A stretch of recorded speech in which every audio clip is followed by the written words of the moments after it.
Hey everybody, P.T. Turner, executive producer and host of your Break It Down show. I wanted to do today's live introduction, which is recorded on my Shure SM35 microphone and my Zoom H6 recorder. That's what I use to record. I use it because it's road-tested, proven, and rugged. Hey, so today's guests are from the company called HempWave. It's a B2B company that services farmers in the industry of growing hemp or looking to get into that industry, whether they're switching crops or whatever else. And so from that company is Kris Corter, who's a fellow Army guy and actually counterintelligence agent. So sort of a spy versus spy episode, although we really don't get into that stuff. But also Ryan Tregaskes, and I'm hoping I'm saying his name right. He comes from a multi-generational family of farmers, and he is an agronomist. And so he basically makes sure that the plants grow big and healthy and strong and with fewer chemicals. And so what these guys do is they take that product, like right now the weed industry is basically unregulated for the most part when you look in mass. And they try to create industry-leading standards for regulation, for quality of product, reliability, how do you track bad product, all those kind of things. And so they're a really fascinating company. And I thought as we again become more normal with the hemp industry providing medicine for us and whatever else it provides, I just found this conversation to be wildly, fantastically interesting. I went to Arizona, so shout out to Dan White, who drove me around Arizona so I could get all these great shows. Let's see, who did we get in Arizona? We got the guys from HempWave. We got Jay Dobbins, who's coming up. We got Don Fry, who's a legendary Hall of Fame fighter, coming up. And we have the Sawman, Craig Sawman Sawyer, who's also coming up. And so this is the first of these Arizona-based shows. We got these right as everything was closing down for Corona. So I was able to get out, get 4 shows from the road, and now I'm chomping at the bit to get out. Hey, if you're new to the Break It Down show, this is what we do. I mean, we had Badass Day when we talked to an undercover ATF agent. We talked to a Hall of Fame level UFC fighter, and we talked to a SEAL who goes and hunts down child predators, and a company that's just totally changing the industry in terms of hemp and how we grow it. That's what we do around here. All kinds of different topics, all kinds of different things, 5 shows a week. And if you like what we do, subscribe. That is how you help. Subscribe. That's a really, really big thing for making the show grow. Hey, listen, enough about that stuff. Let me just tell you one more thing. We have a very powerful, powerful charity charter around here. And our charity of choice for John, Scott, and I is Save the Brave. SaveTheBrave.org. And if you go there and you click on the donate tab, we would much appreciate a monthly recurring donation. It can be a small amount of money. Would you buy a veteran lunch? Would you buy Pete lunch? Okay, don't buy me lunch. Put a couple bucks in the coffers for Save the Brave and you'll be doing a lot of help. We'll do the rest. We'll get these guys up and healthy and feeling better and back to be part of society. All right, enough about all that stuff. Hey, everybody, thank you so much for listening. Please, please, please stay healthy. And now, here comes Ryan and Kris. Lions Rock Productions. This is Jay Moore. This is Greg Proops. This is Jordan Harbinger. This is Dexter from The Offspring. This is Nathan This is East. Sebastian Younger. This is Rick Marotta. This is Stuart Copeland. This is Mick Gillette. This is Andy Summers. Hey, this is Skunk Baxter. This is Gabby Reese. This is Rob Bell. Hey, this is John Leon Guerrero. Hey, and this is Pete A. Turner. Hey, I'm Ryan Tregaskes, and this is the Break It Down Show. And now, the Break It Down Show with John Leon Guerrero and Pete A. Turner. Yeah, this is really interesting. We're in Scottsdale, Arizona, and we're going to be talking about the hemp industry. We've had my cousin on in the past and a bunch of other people talking about the industry. As I drove out here, fellas, on 10, there were, every other sign was for some kind of dispensary or some kind of hemp-based, weed-based product. This marketplace is exploding. More and more states are coming online with at least medical, if not recreational. You guys are in the right place at the right time. Tell me a little bit about HempWave and what you all are trying to accomplish. So HempWave is more about the hemp and the CBD market. And we handle everything from seed and multi-generational seed tracking all the way into consumption.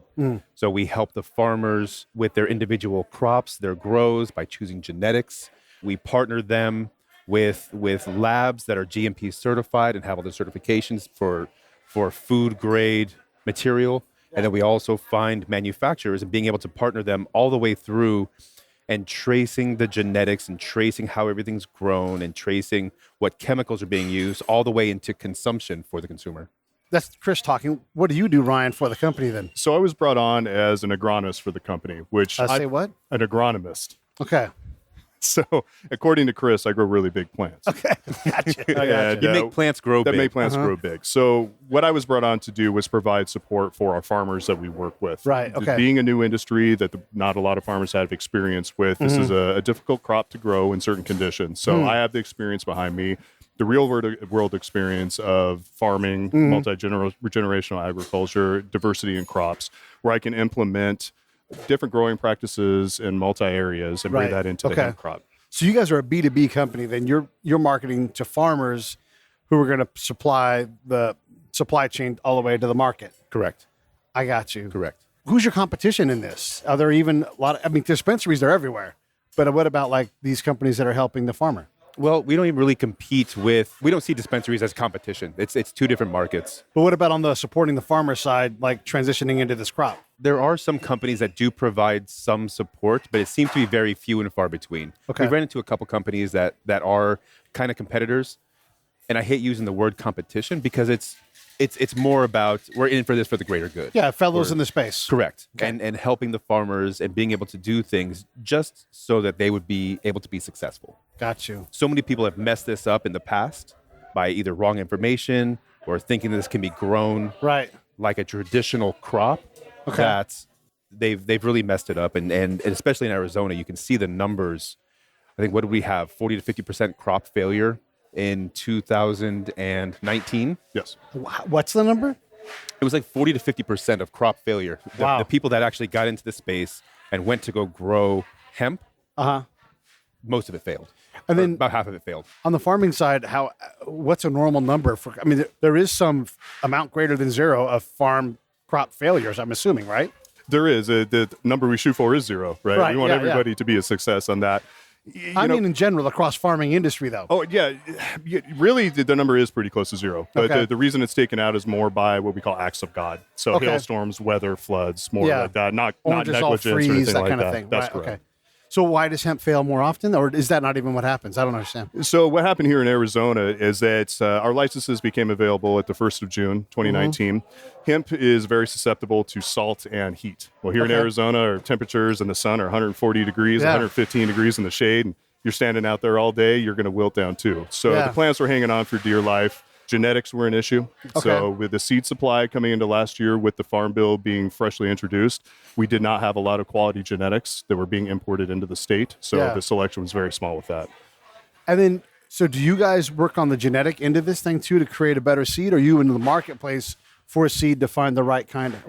How does that work? A little bit of both. So we do have a greenhouse, and we do have greenhouse staff that are able to produce a better genetic. So we're always on the lookout for a better genetic and how it's going to grow better in each individual region. Right. So whether it be California down in Imperial Valley, great growing conditions, can pretty much grow anything, where it's going to be a little bit harsher conditions up here. It's going to be totally different in Colorado, totally different in Oregon, totally different in Washington, and then totally different down south and back east. And is all this mapped? Like, do we know, like, we need this, or are we still mapping all this stuff? We're still mapping that, figuring out what genetics, because with Colorado and the Pacific Northwest being able to grow, they have a little bit of a head start on us, but the genetics were made really custom tailored to grow in those areas. Right. So now we're having to breed in salt tolerance, heat tolerance into our new genetics coming through. How long does that take? Multi-generational. So that can take up to 5 years. It can be less. It depends what the goal is. Right.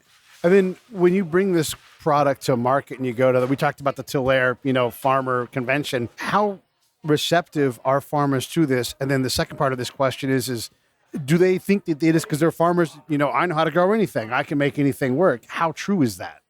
So to answer your first question, the reception is there. There is interest. There's a lot of speculation. Farmers are naturally conservative. We're dealing with taking food off. So when you say table. speculation, you don't mean they're speculative on the crop, but they're skeptical of the crop. Skeptical. No, I just want to make sure because there is there's speculation, but where? So the speculation of the farmer, should I be doing this? Okay. Yes, that's exactly right. And so, not the legalities of it. It's just more about the market of it. Right. Should I put my business, should I invest my crop this year into, okay. Right. So sorry I interrupted you on that. So you were talking about their level of interest in this. And you said there is It's mixed. It is mixed. Okay. Yes. So with the more acceptance of the final end products being CBD, CBG, whatever it may be, they're hearing more of it. A lot of them use it themselves or have family members that do. Right. So they see what the end product actually does work. It's not snake oil. And so that creates interest in let's produce this. This is good for us. This is good for everybody. Let's help out our own industry too. Give us a new commodity that's actually worth something. Right. Let's jump in and grow it.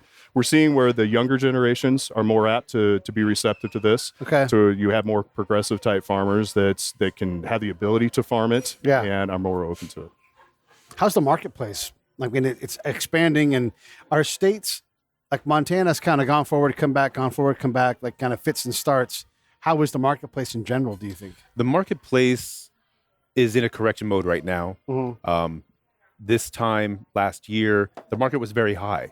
And so we're looking at $3-4 a point per pound of CBD would be, if it's 10% at $4, Right. Type of thing. And then times the number of pounds, where the price per point per pound was $4, but now we're looking at it and it's 30 cents. Wow. So the market on the farming side is very hard for biomass, and that's the raw product coming out of the field. And it seems to be where farmers are still sitting on biomass and they don't want to grow more material this year because they don't know if they're able to sell it. Right. And then the same thing with labs. Labs and processors are still sitting on material because they bought material last year at higher prices. And so a lot of them are still sitting on material that they can't get rid of to manufacturing. Right. And so it seems like these two parts are locked up, but it's very weird because on the manufacturing side, on the consumer side, the prices aren't being reflected on the consumer side. I just paid $50 for a couple of gummy worms. Okay. And they were higher percentage CBD gummy worms, but I paid $50 for not very many of them. Yeah. So the prices are still staying high on the consumer side. So it's kind of locked up somewhere. What's going on with the market chain then? What's causing that, Ryan? So we have some choke points that have been established really before we got in at the beginning of last year that are still now. Right. And so a lot of it is on processing, distribution side, of getting it to the processors. So we had this influx with the Farm Bill passing in December 2018, influx of new farmers, oversupply. There's a lot of speculation of new money coming into it and investors of everybody wanted to get into processing, the labs. Right. That's where a lot of the money was to be made. There was equipment shortages of new equipment coming in. There were people that just decided to pull out, investor money that pulled out. So Right. we still have the major choke point as the labs are concerned. So that's hanging up a lot of this on the wholesale side, on our side. So the market is not mature enough to withstand some of these surges and regressions, I'm assuming. And like we talked about alfalfa earlier. Like everybody knows how alfalfa works, and there's variations, but it's not as extreme as this newer crop. I mean, we had Megan Konar on. I don't know if you guys have ever seen her work, but she tracks water and food as a PhD level moving across the nation. And, the Central Valley and the Coastal Valley in California and off into Arizona, like everything is grown here. Like it's just a massive place that consumes and pushes crops out. Right. Is that going to be the same thing? Like, will marijuana crops take a lot of that over? I mean, like people are drinking less orange juice than ever. Something has to replace that crop. It depends what the market's going to bear. Yeah. It's still in its infancy. So a couple of years ago, anything to do with THC, people still frowned at, right? Yeah. And so now that it's legal with the government, you can use CBD. It does work. Well, the demand is going to continue to rise. As long as that continues to rise, we're going to supply whatever people need. So our goal is to make where we're located here, with the Southwest, we want to be the hub for this. We grow the best cotton in the world through this area in the Southwest. The produce that's grown through here is the best in the country. So why not be hemp? Yeah. Correct. Completely agree. And because it is legal and because it is more maturing, the research in the different cannabinoids between the CBDs, the CBGs, and the whole gamut of them, the more that the research is done on those, the more benefits that we're finding. And so they're finding their way into more and more products, whether it be gummies, whether it be smokable CBD. I know that vape pens have gotten a lot of a bad rap, but it was more black market type of stuff. But being able to ingest the CBDs, now they're doing more research on CBGs, and CBGs are used for a whole different gamut of things. And the more the market matures, the more use that there's going to be for them. More products that can be created. And then I guess the processing plants are the ones that make the jellies and the I don't know, all of the different products? Or is It's that- more the manufacturing side that's making Okay. more of those products. The labs and the processing side are taking the biomass and the raw product plant, breaking it down, and then making either distilling it a little bit better, Right. so that it is out of the plant form, and so it's more of a liquid or Yeah. like a resin, kind of like honey Uh-huh. type of form. So Yeah. it's able to be ingested, and Right. then doing different percentages out of that. I see. It's fascinating when you think about all of this. So as a podcast guy, there are a lot of CBD companies out there like, hey, would you be an affiliate? You know, and there's so many of them. And it's like, well, you know, yeah, I'd like to get in early with someone. I actually like Floyd Landis. He's a bike racing guy. He won the Tour de France at one point, and then they took it away from him because everybody in that sport was improving themselves. But you know, I've used this product, and I'll be damned. Like, I'm like, it rubbed that CBD stuff on my shoulder, and I'm like, it feels better. Like, it's crazy. And I don't know if it's the CBD or maybe they put some, like, you know, eucalyptus or something in there, but it works. Right. And I was like, well, shit, this is awesome. So of course they're going to continue to find new uses and new ways to put it into the marketplace. That's all exciting. Are farmers, do they care about CBD, CBG, or THC, or like, I don't care what you do with it. I just want you to buy it. Not really. Yeah. If they're making money off of it and it's good for the industry, Yeah. we'll grow it as long Yeah. as it's legal to do, and Right. we can actually grow that particular crop in our area. Yeah. We're all for it. Okay. Interesting. What's your biggest challenge in as a business? I mean, obviously you want to get known, but day to day when you're talking to farmers, what are they saying that you're like, I'm not sure how to deal with that? So the challenge is it's the inexperience that comes with it. Okay. And what it is, as a farmer and then on the agronomy side, I like to see university-backed data, right? Yeah. If you're going to tell me to do something, tell me why. That's Yeah. what I always do. I justify everything I do to the customers.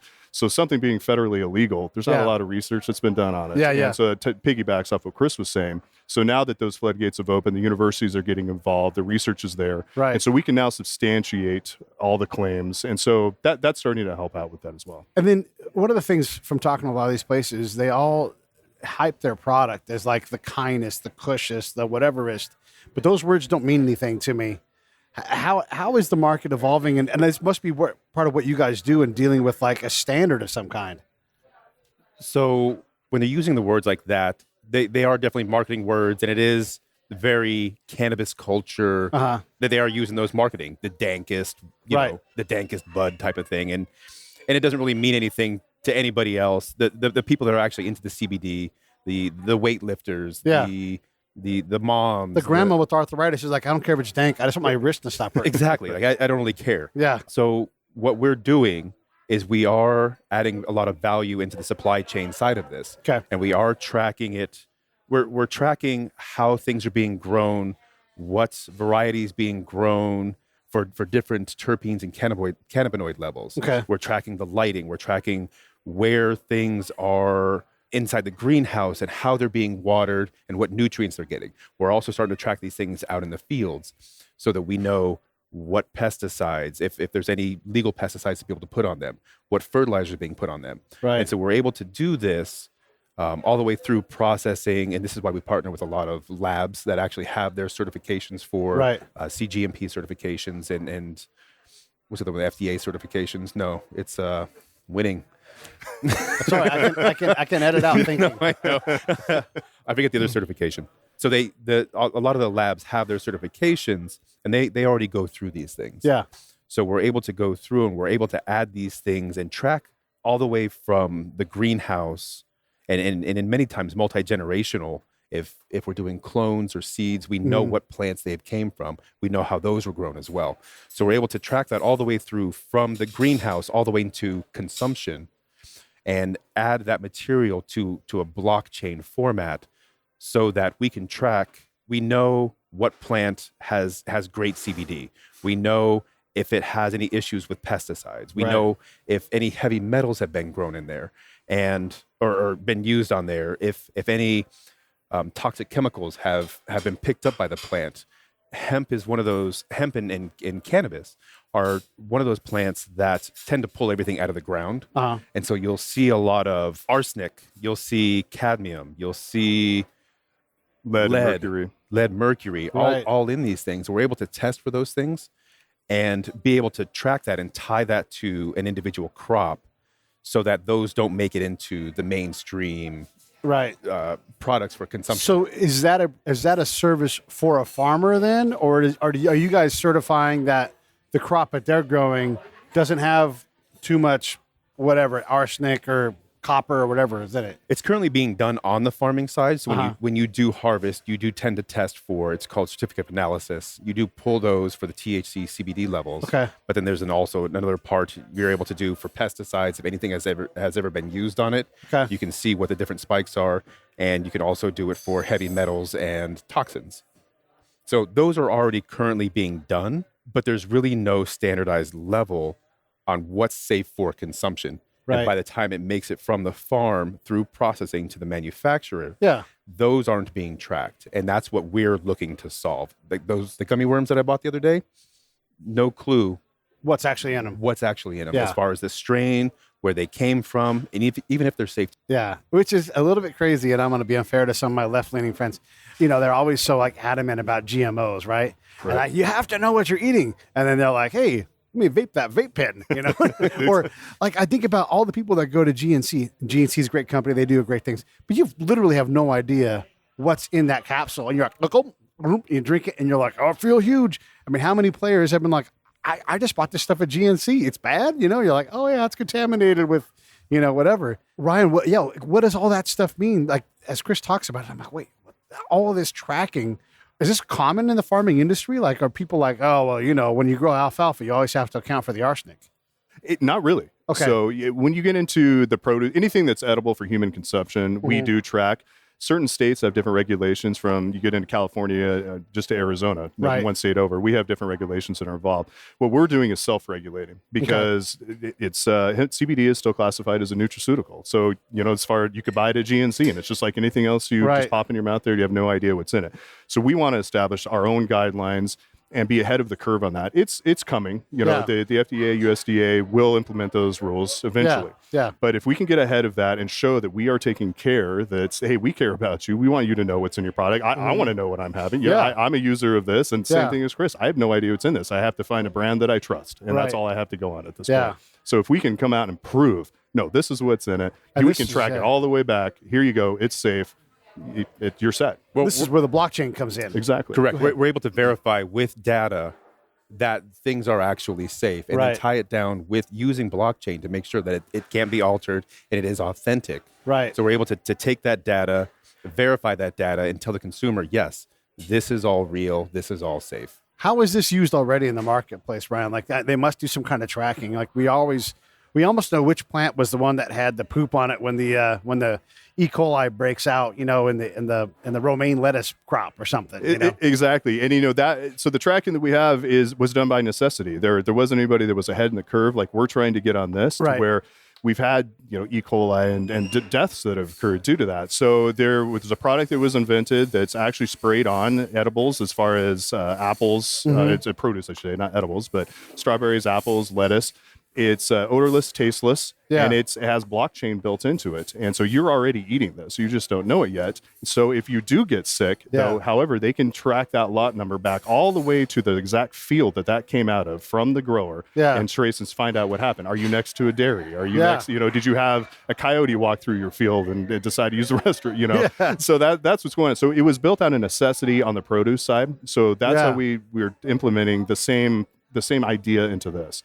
And so it does exist already on the produce side and the commodity side in modern agriculture now here in the United States. Now you get out of the United States, it's a whole other story. Yeah. So our food here is the safest in the world. Huh. That's not what I'm told on TV. Of course not.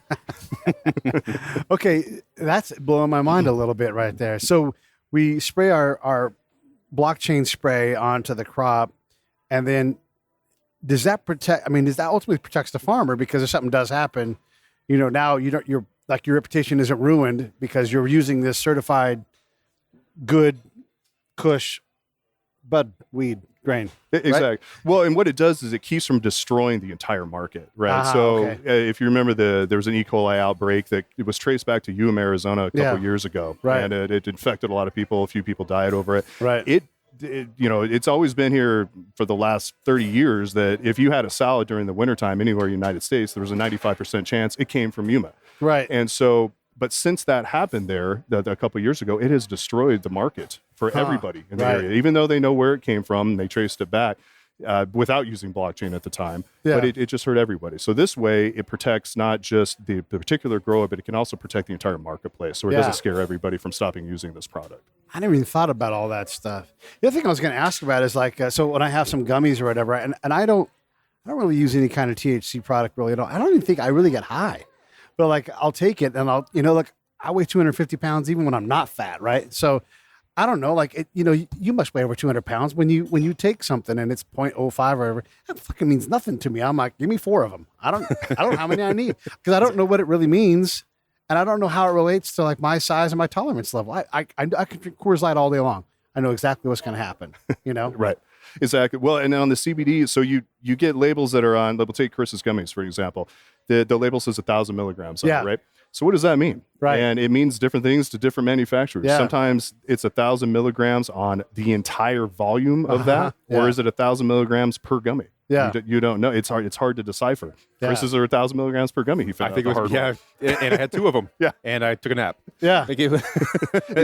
So I can translate 1,000 milligrams because, we're Army guys. Like I know what 1,000 milligram, and like if I don't need the 1,000, I don't take it because I know it tears my body up. And so I'll start at 2 and I can dose to where I need the dose to. But yeah, I have no clue what that is like in the THC or the CBD world. The market is too new for that right now. Yeah. And as far as a dosage, what you should take for a 200-pound male, 250-pound male, it's just not there yet. Huh. And then reliably, like, what does it mean? Like, it's words like light. And you're like, what the fuck does light mean on this cottage cheese? Like, what is, Exactly. And people are giving this to their children too, so it does have its benefits by far for that. And so it's the same thing. It starts small. You can't overdose on this product. Nobody, it's, it doesn't matter. Right. So you start small and work up from there. And so right now that's basically the only way you can gauge. And when you move product to product, you can take the same milligrams and and have a completely different effect just because you don't exactly know what's inside of there. Well, and that's one of the other things that we're looking at for the industry and being able to establish and use data to be able to track everything is being able to establish what's being grown, how it's being grown, and get the consistency in the product, consistency in the crop, and consistency through the labs, and consistency into consumption. Because right now manufacturers are buying products. It could be great one time with different terpenes and it could be a fantastic product. I never thought about that, but yeah, right. But then if they get the same product from another farm or from somebody else, or even on the same farm, they just use different methods, it's a completely different product. I know that they have, the folks that are experts, and apparently there's more than one of these kinds, like the wine experts are like Southern Slope, Australia, Chardonnay. There's people like that for olives, for cherries, all these things. There must be someone that's going to be doing that for hemp-based products where they're like, oh, this is, Southern Yuma, and it must be 2012 because it tastes sunny or whatever, Is that where we're going with this whole thing? Is really understanding what a vintage almost is? Or I really do think that there is, especially on the smokable side. You already have connoisseurs of the cannabis side of things. Right. And that's where the bud tenders come in. Right. And they do establish those different terpene levels. And, it is able to be tested. Yeah. But to actually be able to be tasted or felt or something like that, I mean, it's definitely going to take a refined palate to be able to do that. But I do see it happening on the CBD side as well. It may not happen on the edible side. Like if you're eating a gummy worm, you're not going to go, oh, this is from the south of France. Like that's not going to happen. Oh. But on the smokable side of things, I could definitely see that happen. Right. And what we're working on, as far as the edible side of things, is that here at HempWave, we control our genetics start to finish, right? And so working with different growers, they get the same genetics. And so our downstream users want to know a Snickers bar is a Snickers bar, right? Whenever they buy, they want consistency. And that's been a major issue in this. And so when we can come out and work with different growers growing the same genetics, even if it's in different climates and different regions, we can still process through within the margin of error a similar product every time. So maintaining consistency to our end users is key with this, and why we like to work with a multiple of growers. So because there are a lot of variables in this process. I mean, you look at human problems; it's impossible to solve them because there's just too many variables. But a seasonal difference, I guess, the seasonality of a product, how much does that cause differentiation in the quality or the type of product that you get then? Quality, definitely. And a lot of what it affects is the CBD content of the plant itself. Okay. And so when the plant gets stressed, CBD levels go down, or they Right. never come up initially. So you want to keep the plant happy, you Right. know? And so, yeah, seasonal differences, weather, growing conditions, soil types is going to it's going to affect all of that. Right. If you're growing under the same genetics, at least we know, you know, that the key of that plant, where it starts, is always the same. So everybody's starting from the same starting line. Right. We may end up in some different places as far as the CBD content of Right, that, right. but we know we're still getting the same product out of it. Yeah. So as it goes through processing, it's still the same product coming through. And I suppose I should say out loud as the host that as we talk about all of these things about the randomness of the product at the moment, it's not that these things are dangerous. It's more like getting a reliable quality level each time so that we're within, you know, a margin of error that's reasonable. It's not like, oh, that's the strain, that's the bad, like none of that. It's just, let's understand what this is going to be each time so that we can now take this marketable item and reliably, you know, flatten the market, not flatten it, but have it be less chaotic, I suppose. Am I getting this right? You're completely right. A lot of times the way labs are handling this now is they'll take everything and they'll take it all to isolate, which is they're isolating the specific cannabinoid that they're going to be using out of that, whether it be CBD, Right. CBGs, whatever it may be, and being able to use that in a product because it is able to standardize it. Right. You're able to get the same product every time, but it tends to take out the other active constituents inside the plant that actually make it work. You're taking out the terpenes, you're taking out everything else. So being able to standardize growing methods, you're able to use more full spectrum type of products. Okay. So you have everything inside that plant, and you're getting the different systems to be able to work with each other. Right. Versus just this one specific cannabinoid. Do farmers Ryan, do they want to go vertical or even horizontal with these, like, or are they like, I just want to grow it, you guys do whatever the hell you want with it? I mean, are they trying to do processing on site? You get a little bit of both, right? Okay. And I think a lot of the processing that farmers are getting into is due to necessity. Yeah. Right? Just because what we talked about before is that the facilities didn't go in that we thought were going to. So nobody wants their hemp sitting out in their field and they can't even afford to cut it because they can't go get it processed. So Right. they'll invest in their own equipment and process it and just get it done and My then cousin try to does go a to the little open bit of market. that. Yeah, he makes like, I don't know what the hell you would call it. He squishes it all together into like a biscuit, you know, as part of what he does. And then they send that biscuit off to a place and then they turn it into something. But like there is an element of processing instead of just sending now maybe they all do this. I don't know. Or do you just chop it at the stock, put it in the back of a truck and send it somewhere? You can do that too. Yeah, we do work with some farmers, and a lot do have the attitude of, you know what, get it out of here, get it out of my hands. I want to get paid for it right now. Yeah. And you take it and you do what you want with it. I don't want Right. to fool with it.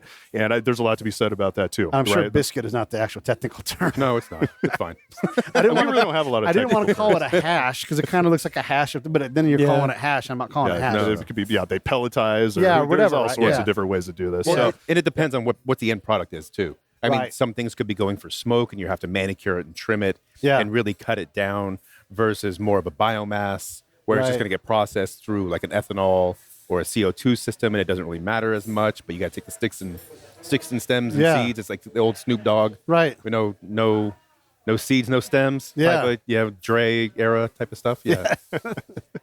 and you have, when you get into the smokable side, you have to have people that love it. You have it's bud. You have to Yeah. hand trim it, and sit there and bag it. So a lot of them come from the THC side. They get into this Yeah. marketplace. So you do have the boutique type growers that are usually a little bit smaller that actually really just enjoy that side of the business. Yeah.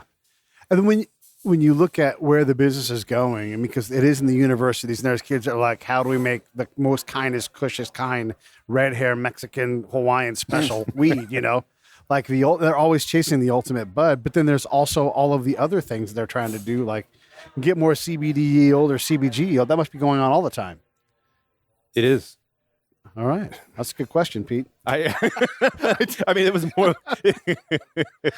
Yes, I totally agree with you. Yes. I'm sorry. I wish I could have added something to it, but I couldn't. I don't even know what I'm talking about. I knew what I was talking about.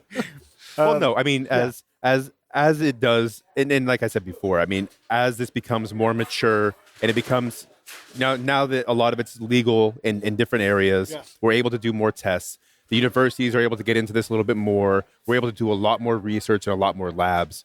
And that's why we can expand the different cannabinoids and the different systems within the actual plant that work together. So when a farmer comes to you guys, they're getting seed. Are they getting feed too? Like, is there like a feed specific pairing that you want for this, or? So that's what we do is we supply them. We work with them developing their SOPs. And so we take soil samples from the farm, water analysis, see what we're dealing with up front, make a genetic selection, what's best suits their current conditions and area.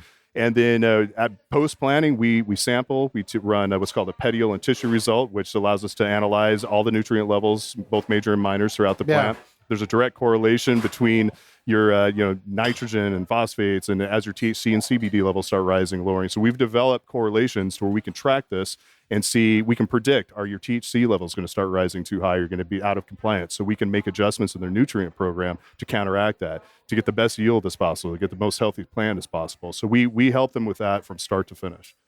How valuable is that to a farmer?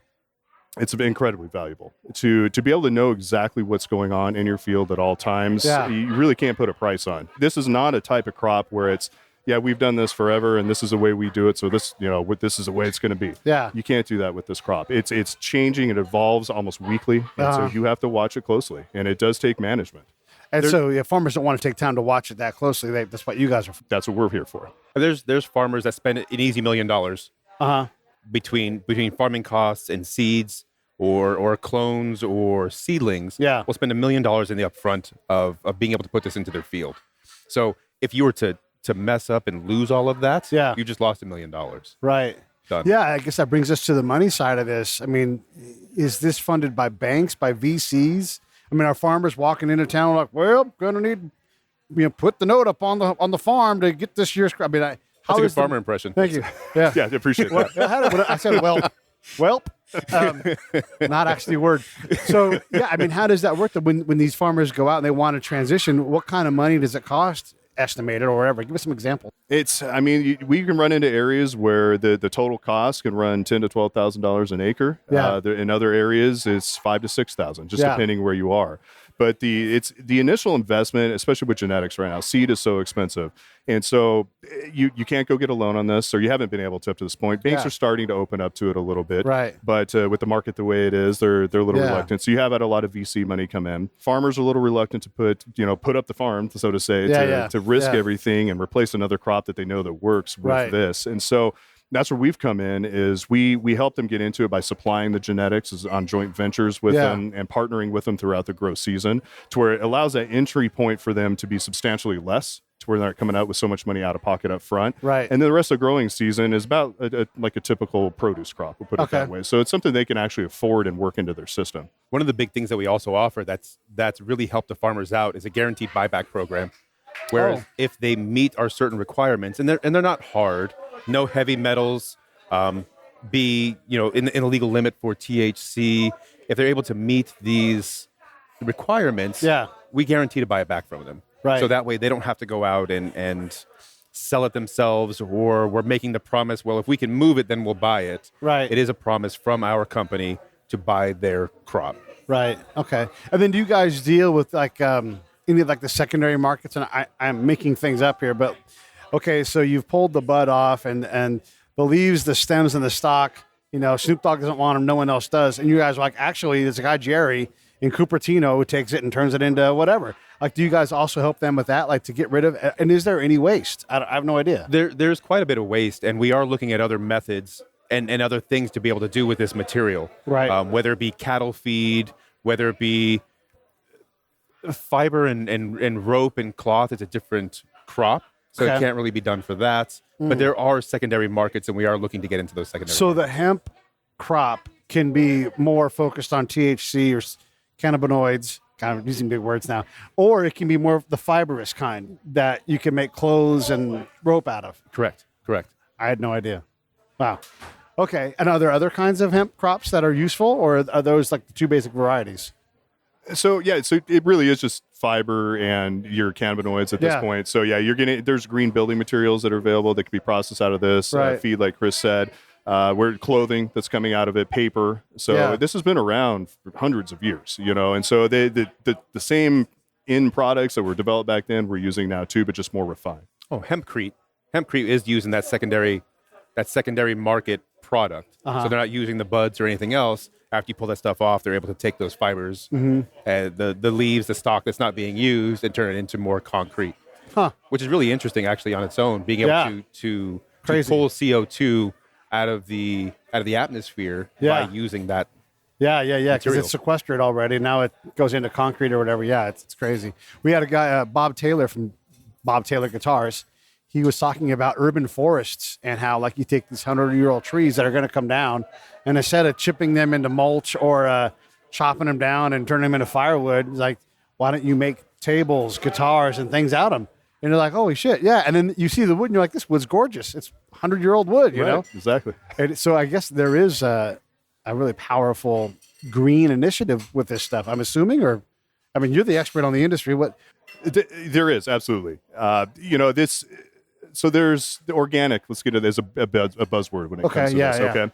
And that goes along with the green initiative on this. All hemp is grown organically. Okay. And that refers more to the pesticide and the herbicide sides. Okay. Now, as far as inputs on the fertilizer, that can vary a little bit. We do use conventional fertilizer, which is made out of what's pulled out of the atmosphere and separated and pelletized. So you're breathing it. It's just not classified as organic. Right. But it's the pesticides that are approved to use are all OMRI approved, which is the organic approval for here in America. So we don't spray anything on it that's not approved, that's not conventional. Right. We have to time it right to where there's bud on the plant, that we cannot use any more material like that, where if you are getting smoke it and heat gets applied to it, that can make you sick. Right. So we stop then. So we are good stewards of the green movement when it does come to this. And when you say you're including the farmers in that as well? Yeah, absolutely. Okay. And then that's is that tracked by the blockchain? Like, hey, this is certified, not sprayed on the bud after week 12 or whatever? It is. Yeah. Okay. We track everything through that. A lot of it's tracked through the states as well. So when we use products like that, I'm licensed to be able to do that with the state. I can send out material and line up pesticides to be sprayed on. I have to report that to the state. Yeah. I'm tracked that way. We track it as well. And then when it goes in through testing, they actually analyze the crop and see, just to make sure, they double check us, nothing that's not approved has been sprayed on that plant. Wow. I'd never thought about any part of that, but you're right. Okay. So the legal aspect of this, okay, obviously legal compliance with that, but like getting money through a bank when the federal government isn't cool with marijuana products in general, they shouldn't let the states do it, but banks and federal go together. Like, it's hard to move money through a bank and not have the federal government say that's against the law and seize assets. Exactly. So how do you deal with, as a farmer, how do you deal with that? Is it VCs or? Well, being that this is federally legal now, the banks are starting to loosen their grip on it. Okay. It did start with the smaller private banks that we were able to go to and establish accounts with, and the larger ones are coming on. So Congress is passing bills through that they're just loosening. They're double checking basically. Right. Hey, we're not going to get in trouble for this, right? There's no money cross flowing from the THC side over. Right. So that's helped us quite a bit. Initially, when this came on, it was a lot of VC money. Now this was seen as the next gold rush. Everybody wanted in. Right. Everyone I talk to that, hey, I'm in the industry. Oh, do you need money? That's usually the first or second question that I got. Let me throw some money into this. Yeah. And it is still that way too. It's the buzzword is still around. Let's get into this. They see these numbers. They want to get in. Just a little more to it than that. You can't be a rapper and not have a weed product. Exactly. It's part of the industry. I think. We run into 3-4 artists every week that want to start up some sort of product. Right. So so I completely get it. Yeah, it's crazy. Okay, so again, regulations. So who's overseeing this at the federal level? It's got to be like ag's got to be in there. The drug guys got to be in there. Who do you have to work with? So the Department of Agriculture is involved on a state level. Right. The USDA is involved and the FDA is involved as well. So we're doing with multiple regulatory agencies. The EPA is involved a little bit as far as what chemicals can and cannot be sprayed on it. Right. And they filter in through the USDA. Yeah. Yeah, ag's always there. And it's very interesting, too, because each individual state has their own Department of Ag. But then even if you look at California regulates by county. Okay. And so different counties have different regulations that you have to meet as well. Sometimes you can grow, sometimes you can't grow. Yeah. I mean, look, you go through the Central Valley, you can just click off county after county as you go north to south. There's got to be 15 of them. Farms surely must cross over county boundaries. How do you deal with that?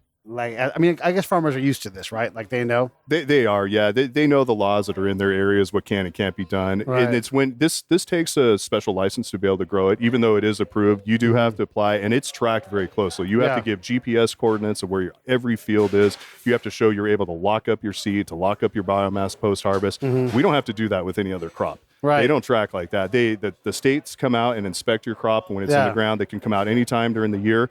And then when you get ready to harvest, you have to notify the state. They come out, sample your crop, and make sure that your THC levels are within compliance. They cannot be higher of 0.3% in that plant. Anything above that, you cannot harvest. Or you have to go through a remediation process before you can even take it off the farm.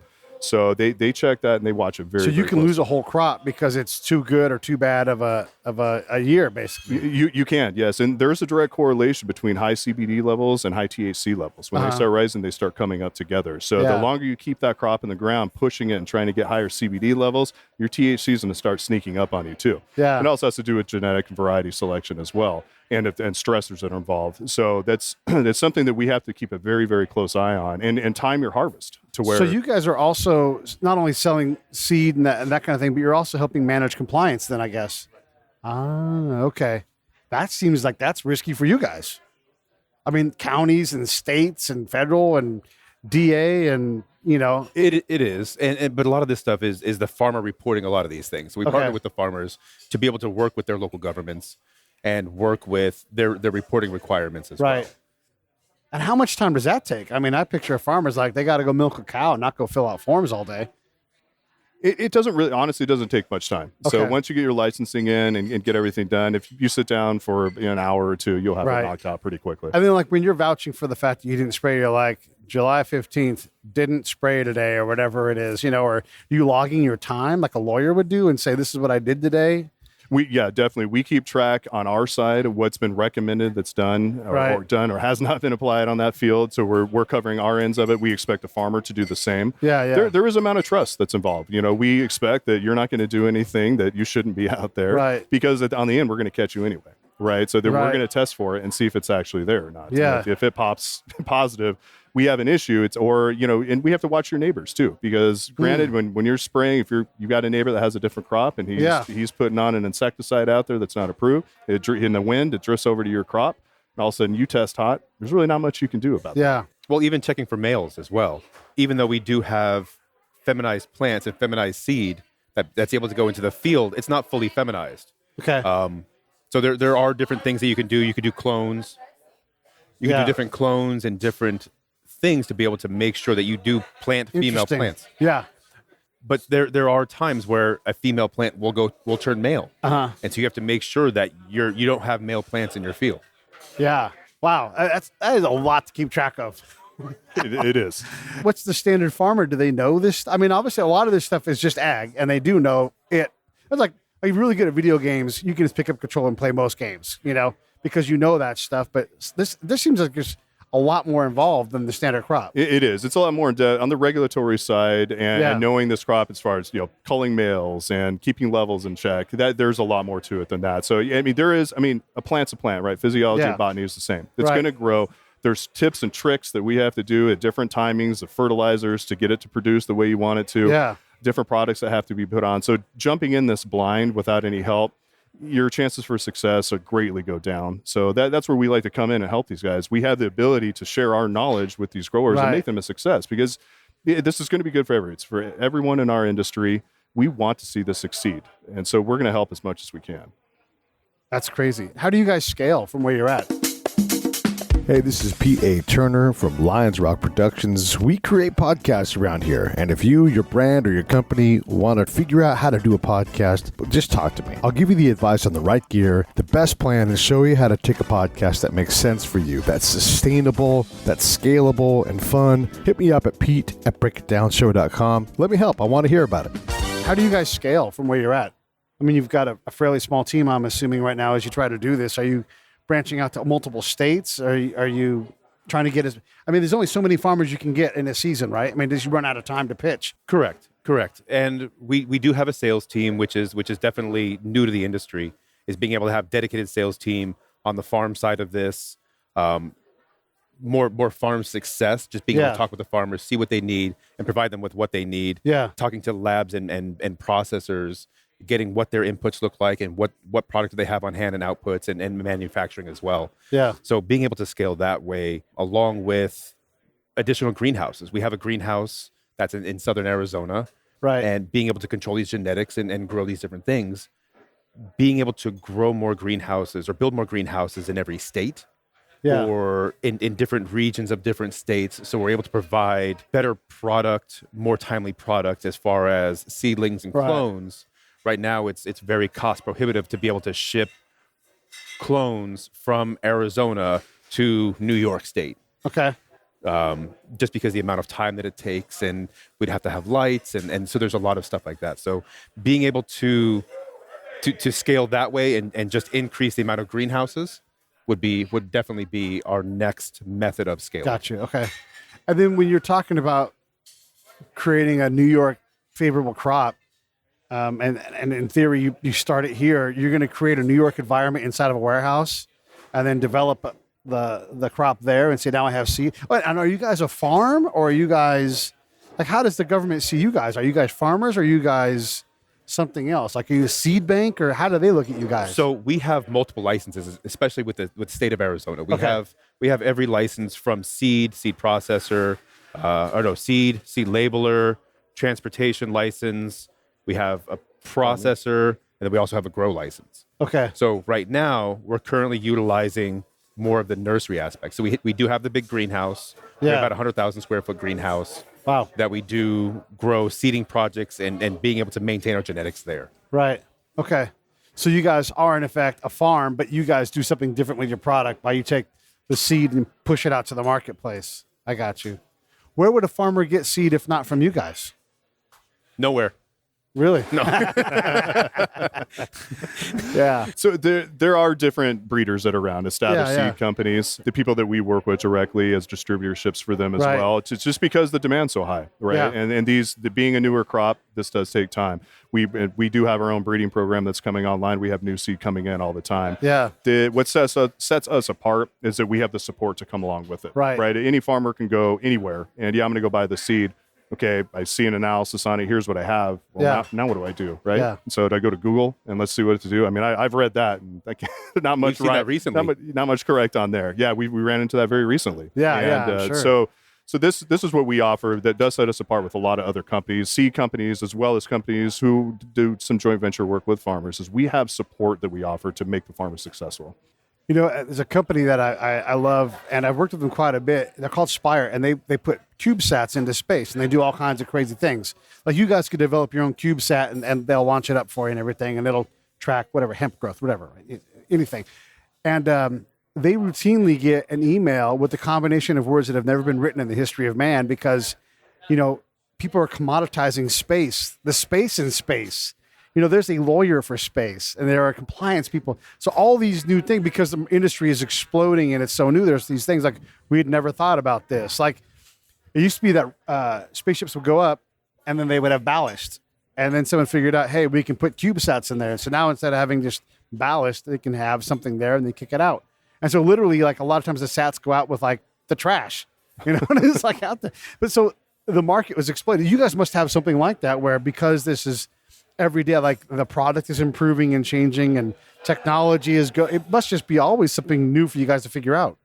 It certainly is always something new, and a lot of that comes through conversations and through our relationships. Yeah, being able to talk with different farmers, being able to talk with different seed processors. Yeah, different lab processing things, and even different manufacturers. So a lot of this stuff is very word of mouth, conversation, and relationship based. Yeah. Yeah, and having relationships with farmers all over the United States, we can get a feel on what's going on, gauge the temperature of the farmers and what they want to do. Yeah. And the way the directions are moving for that, so we can see what supply is going to do and forecast what we're going to run to, where we need to ramp up, where we need to scale back a little bit on. So having the boots on the ground, literally all over, it really gives us an edge as well on our end goal side.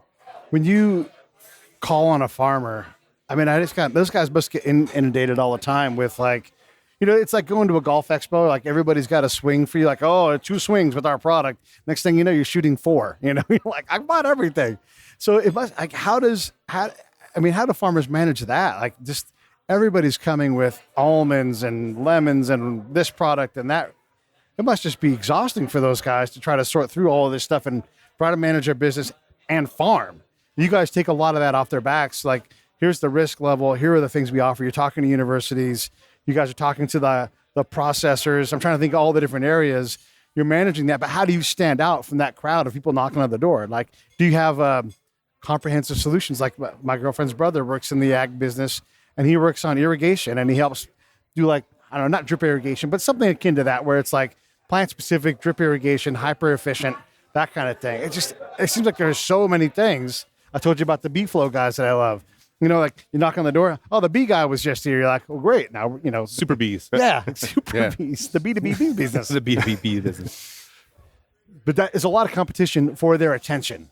There is a lot of competition, and it's just about getting the information out. It's about being able to help the farmer, being able to produce material that actually that people want to read, and that gives them the information that they're going to need to succeed. Yeah, yeah. Realistic is what it comes down to, and having that dedicated sales force and the dedicated marketing team to be able to push that information out. Interesting.